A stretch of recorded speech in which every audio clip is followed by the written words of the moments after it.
Hello শিক্ষার্থী বন্ধুরা, welcome to hello learner. তোমরা সবাই কেমন আছো? আশা করি তোমরা সবাই ভালো আছো। আজ আমরা মডিফায়ার্স এর দ্বিতীয় ক্লাস নিয়ে আলোচনা করব। দ্বিতীয় ক্লাসে আমরা মডিফায়ার্স এর নাউন থেকে শুরু করে বাকি অংশগুলো আমরা শিখব। তাহলে চলো মূল লেসনে যাই। মূল লেসনে যাওয়ার পূর্বে তোমাদের সকলের কাছে বিরতি অনুরোধ থাকবে, আমার এই নতুন চ্যানেলটি তোমরা সকলে সাবস্ক্রাইব করবে এবং পাশে থাকা বেল বাটনটি প্রেস করে বন্ধুদের সাথে ফেসবুকে শেয়ার করবে। ধন্যবাদ সবাইকে। চলো আমরা মূল লেসনে চলে যাই। আমাদের মূল লেসনটা এরকম হবে, প্রি মডিফায়ার নাউনের বিষয়টা আমরা একটু দেখি। যদি অনেক ক্ষেত্রে নাউনই নাউনকে মডিফাই করে। এই আমরা যদি প্রি মডিফায়ার যখন ব্যবহার করতে যাই, মাঝে মাঝে দেখবা যে নাউনকে কি করে মডিফাই করে। যখন দুটি নাউন পাশাপাশি বসে তখন প্রথম নাউনটি দ্বিতীয় নাউনটিকে মডিফাই করে। দুইটি নাউন যদি পাশাপাশি বসে তখন কি হবে, প্রথম নাউনটি কি করবে, দ্বিতীয় নাউনটিকে মডিফাই করবে। এবং ফলের ক্ষেত্রে প্রথম নাউনটি কি হবে, নাউন হয়েও কি হবে, অ্যাডজেক্টিভের মতো ধারণ করবে বা অ্যাডজেক্টিভ হয়ে যাবে। যেমন একটা উদাহরণ যদি আমরা দেখি, I lost my money bag, I lost my money bag এবং we went to a book fair.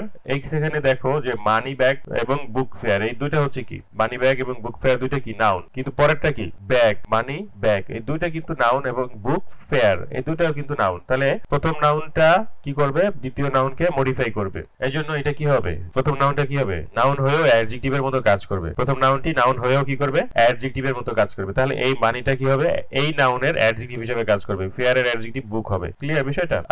কয়েকটা আমরা যখন বোর্ড কোশ্চেন করতে যাব তখন অবশ্যই তোমরা আরো ভালো করে ক্লিয়ার হয়ে নেবে। Okay, pre modifier compound adjective. Compound adjective বলতে দুই বা ততোধিক অ্যাডজেক্টিভ যুক্ত হয়ে একটি শব্দ তৈরি করা বোঝায়। দুই বা ততোধিক অ্যাডজেক্টিভ যুক্ত হয়ে একটি শব্দ তৈরি করাকে বোঝায়। যেমন ধরো, hour leader is a hard working man. Hour leader is a hard working man. The fair attracted A record breaking 10,678 visitors. The fair attracted A record breaking 10,678 visitors. এখানে হার্ড ওয়ার্কিং আর কি রেকর্ড। দেখো এখানে hard working এবং record breaking এই দুইটা কি adjective. Hard working এবং record breaking দুইটা কি অ্যাডজেক্টিভ। এখানে কাকে মডিফাই করতেছে, ম্যান কে মডিফাই করতেছে। ম্যান কি নাউন এবং এখানে ভিজিটর্স কি নাউন, নাউনকে মডিফাই করতেছে। ক্লিয়ার বিষয়টা? কম্পাউন্ড অ্যাডজেক্টিভ কি, কম্পাউন্ড অ্যাডজেক্টিভ বলতে দুই বা ততোধিক অ্যাডজেক্টিভ যুক্ত হয়ে একটি শব্দ তৈরি করা বোঝায়। দুই বা ততোধিক অ্যাডজেক্টিভ যুক্ত হয়ে কি বলে, কম্পাউন্ড বলতে দুই বা ততোধিক অ্যাডজেক্টিভ যুক্ত হয়ে একটি শব্দ তৈরি করাকে বোঝায়। এখন দেখো, পোস্ট মডিফায়ার অ্যাডজেক্টিভটা কি, সবসময় মনে রাখতে হবে কি, অ্যাডজেক্টিভ নাউন বা প্রোনাউনকে মডিফাই করে। অ্যাডজেক্টিভ কি করে, নাউন বা প্রোনাউনকে মডিফাই করে। চলো উদাহরণ দেখি। I found her mother sick. I found her mother sick. Pesticides are harmful to the environment. Pesticides are harmful to the environment. এখন কি পেস্টিসাইডস মানে কি, কীটনাশক, ঔষধ। ওকে, I found her mother sick। এখানে কি আছে দেখো, হার্মফুল আছে না, এখানে এই যে হার্মফুল আছে এবং সিক আছে, এই দুইটা কি নাউনকে মডিফাই করতেছে না। এখানে কি পোস্ট মডিফায়ার অ্যাডজেক্টিভ আমরা বলেছি। তাহলে কি সময়ের বলছে যে সবসময় মনে রাখবে যে অ্যাডজেক্টিভ নাউন প্রোনাউনকে মডিফাই করে। চলো এখানে পোস্ট মডিফায়ার যেহেতু হয়, অ্যাডজেক্টিভ কি হবে, পোস্ট মানে কি পরে বসবে। তাহলে সিক নাউন, এখানে সেহেতু আমাদের কি বলছে, মানে সিক মডিফাই করবে কাকে, মাদারকে। আবার পেস্টিসাইডস মডিফাই করতেছে মানে কাকে, হার্মফুল কে। এখানে দেখো হার্মফুল পেস্টিসাইডস কে মডিফাই করতেছে। এখানে দেখো মাদার কি মাদার নাউন, নাউনের পরে বসতেছে, সেজন্য কি পোস্ট মডিফায়ার।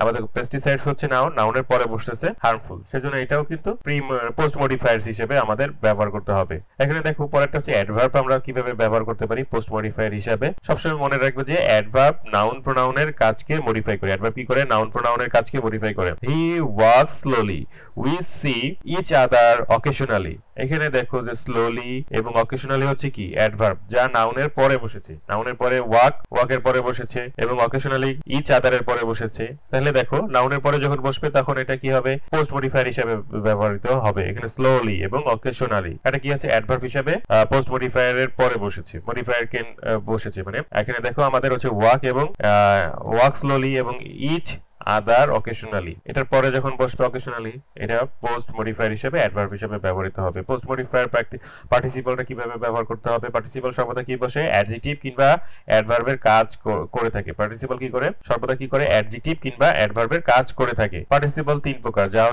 পোস্ট মডিফায়ার হিসেবে কাজ করে। পার্টিসিপল তিন প্রকার, যা পোস্ট মডিফায়ার হিসেবে কাজ করে। প্রেজেন্ট পার্টিসিপল, তারপর পাস্ট পার্টিসিপল এবং পারফেক্ট পার্টিসিপল। তাহলে কি পারফেক্ট পার্টিসিপল, পাস্ট পার্টিসিপল এবং প্রেজেন্ট পার্টিসিপল। ওকে, এটি কি হয়, ভার্বের বেস ফর্ম এর সাথে আইএনজি যুক্ত হয়ে গঠিত হয়। প্রেজেন্ট পার্টিসিপলটা কি হয়ে থাকে, ভার্বের বেস ফর্মের সাথে আইএনজি যুক্ত হয়ে গঠিত হয়। উদাহরণটা দেখি, I saw a girl singing, he was running after time. He was running after time. এখানে দেখো গার্লস গার্ল কি নাউন এবং হি কি প্রোনাউন। তাহলে S ING sing plus ING কি হবে, সিঙ্গিং। এবং হচ্ছে রান প্লাস আইএনজি রানিং, এগুলো হচ্ছে কি মডিফাই করতেছে, নাউনকে মডিফাই করতেছে, প্রোনাউনকে মডিফাই করতেছে প্রেজেন্ট পার্টিসিপলটা। ওকে, পাস্ট পার্টিসিপলটা কি হবে? এটি ভার্বের পাস্ট পার্টিসিপল ফর্ম দিয়ে গঠিত হয়। এই পাস্ট পার্টিসিপলটি কি করতে হবে? নাউনের পরে বসবে এবং অ্যাডজেক্টিভের কাজ করে। নাউনের পরে বসে কি করে? অ্যাডজেক্টিভের কাজ করে। দেখো এখানে পাস্ট পার্টিসিপল, ভার্বের পাস্ট পার্টিসিপল ফর্ম বসে এবং পাস্ট পার্টিসিপলটি কি করবে? নাউনের পরে বসবে, অ্যাডজেক্টিভের কাজ করবে। এবং the chicken was roasted, the chicken was roasted, she is tried, she is tired, she is tired, the chicken was roasted, she is tired. এখানে দা চিকেন হচ্ছে কি? এই যে দেখো চিকেন, এই চিকেনটা কি? নাউন, এবং শি হচ্ছে কি? প্রোনাউন। এবং এখানে দেখো রোস্টেড এবং টায়ার্ড, রোস্টেড এবং টায়ার্ড এদের পরে বসছে। দেখো এই যে এটার পরে যখন বসবে, চিকেনের পরে যখন বসবে, তখন কি পোস্ট মডিফায়ার হিসেবে ব্যবহৃত হচ্ছে পাস্ট পার্টিসিপল ফর্মটা। ক্লিয়ার বিষয়টা? পারফেক্ট পার্টিসিপলটা কি আছে?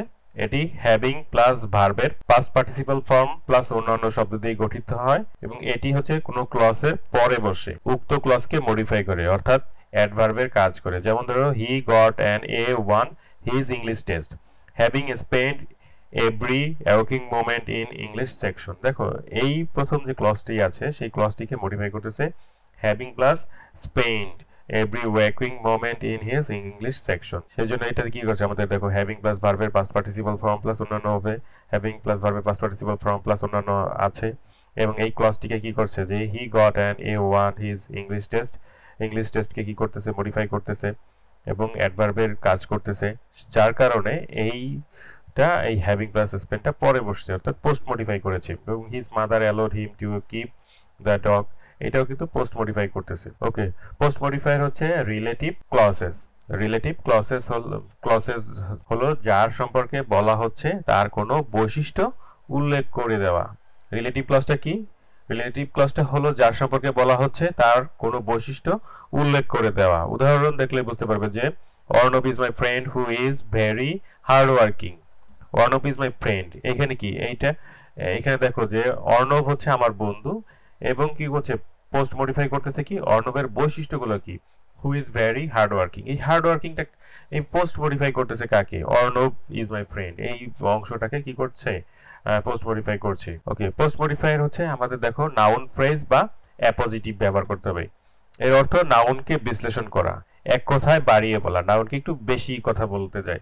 যেমন ধরো প্রথমে একটা উদাহরণ যদি দেখি, Aiman is an amiable person, amiable person, Aiman is an amiable person. এখানে দেখো অ্যামিয়েবল পারসন এটা হচ্ছে সাধারণ একটা ওয়ার্ড, তোমরা পরের ওয়ার্ডটা একটু দেখো যে অ্যাপোজিটিভ যুক্ত মানে হচ্ছে একটু বাড়াই বলতেছে যে Aiman the Pokemon master of English class is an amiable person. এইখানে একটা খেয়াল করতে হবে যে আমাদের যখন নাউন ফ্রেজ বা অ্যাপোজিটিভ থাকবে এটার কিন্তু আগেও কমা বসবে, পরেও কমা বসবে। বিষয়টা একটু খেয়াল করে নেবে যে দেখো এখানে আয়মান পরে কমা বসছে, ক্লাসের পরে মানে ক্লাসের পরে কমা বসছে। এখানে দেখো the Pokemon master of English class, এটা একটু বেশি ভাবে তাকে একটু বাড়িয়ে বলছে, যার কারণে কি অ্যাপোজিটিভটা কি একটু বাড়িয়ে বলার নিয়ম না?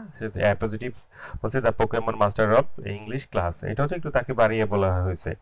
সেজন্য এই অংশটা হচ্ছে সে ইংলিশ ক্লাসের পোকেমন মাস্টার, তো সেই জন্য কিন্তু এখানে একটু বাড়িয়ে বলা আছে। দেখো আমাদের রুলস কি বলেছে যে নাউন ফ্রেজ বা অ্যাপোজিটিভ অর্থ হচ্ছে নাউনকে বিশ্লেষণ করা বা নাউনকে আর একটু বাড়িয়ে বলা, এটাই হচ্ছে অ্যাপোজিটিভের অর্থ। মানে অ্যাপোজিটিভ হচ্ছে একটু বাড়ায় বাড়ায় কথা বলবে। এখন দেখো পোস্ট মডিফায়ার ইনফিনিটিভ, ইনফিনিটিভটা কিভাবে বসে? ইনফিনিটিভের অর্থ হচ্ছে টু বসাইতে হবে। ইনফিনিটিভ হচ্ছে কি ভার্বের আগে কি বসবে?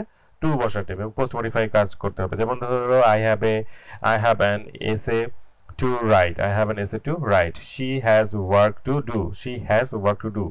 এই বাক্য দুটাতে কি আছে? এসে আছে, ওয়ার্ক আছে এবং এরপরে হচ্ছে ভার্বের কি বলছে যে ভার্বের আগে টু বসবে। এখানে দেখো রাইট এবং ডু, এটার আগে টু বসাতে হবে। ক্লিয়ার বিষয়টা? দেখো রাইটের আগে টু বসাতে হয়েছে এবং ওয়ার্ক টু ডু, ডু এর আগে কি বসবে? টু বসবে। ড্যাঙ্গলিং মডিফায়ার, ড্যাঙ্গলিংটা একটু জটিল প্রকৃতির মডিফায়ার, এটা হচ্ছে একটু মিক্স, অর্থাৎ একটু প্র্যাকটিস করলে বুঝতে পারবে যে ড্যাঙ্গলিং শব্দের অর্থ হচ্ছে ঝুলন্ত বা দোদুল্যমান, দোলায়মান বা দেদুল্যমান যেটাকে বলো। ড্যাঙ্গলিং মডিফায়ার শেখার মূল মন্ত্র হচ্ছে মডিফায়ার যাকে মডিফাই করে, মানে মডিফায়ারে কি করবে? মডিফাই করবে, তাকে সবসময় মডিফায়ারের পাশে বসাতে হবে। মডিফায়ার যাকে মডিফাই করে তাকে সবসময় মডিফায়ারের পাশে বসাতে হবে। একটু দেখো এখানে কি বলছে যে after stealing the watch, after stealing the watch the police caught the thief, after stealing the watch the police caught the thief. এখানে খেয়াল করো, এটার অর্থ হচ্ছে কি যে ঘড়ি চুরি করার পরে পুলিশ চোরকে ধরলো। বিষয়টা কি এরকম যে ঘড়ি চুরি করার পরে পুলিশ চোরকে ধরে, পুলিশ নিজেই ঘড়ি চুরি করছে আবার পুলিশ চোরকে ধরেছে। কিন্তু আমরা তো এরকম না, আমাদের ওয়ার্ডটা হবে এরকম যে চোর ঘড়ি চুরি করেছে, পুলিশ চোরকে ধরেছে। কথাটা এরকম না? সেই জন্য আমাদের রুলসটা এরকম যে মডিফায়ার যাকে মডিফাই করবে তাকে সবসময় মডিফায়ারের পাশে বসাতে হবে। কিন্তু এখানে কাকে বসানো হয়েছে? কাকে বসানো হয়েছে আমরা একটু খেয়াল করি। এখানে পুলিশকে বসানো হয়েছে। তা পুলিশকে তো বসাইলে হবে না, এখানে কাকে বসাতে হবে? থিপকে বসাতে হবে। সেজন্য আমাদের কি করতে হবে? একটু সাজিয়ে নিতে হবে। বলছে after stealing the watch, modify করবে কাকে? মডিফায়ার যাকে মডিফাই করবে তাকে সবসময় পাশে বসাতে হবে। তাহলে কাকে মডিফাই করতেছে? এই অংশটা আফটার স্টিলিং দ্য ওয়াচ কাকে মডিফাই করতেছে? দ্য থিপকে। তাহলে দ্য থিপটা কি হবে? After stealing the watch, the thief was caught by the police. The thief was caught by the police. Clear বিষয়টা? ওকে, শেষ কথায় যাই যে আমাদের আলোচনা শুরু হয়েছিল কি নিয়ে? মডিফায়ার্স নিয়ে। প্রথম ক্লাস আমরা শেষ করেছি, দ্বিতীয় ক্লাসটা শেষ করেছি। এগুলো একটু আনক্লিয়ার, যদিও তোমরা কিন্তু যখন বোর্ড কোশ্চেন প্র্যাকটিস করবে তখন আমরা ডিটেইলসে আরো বেশি আলোচনা করব।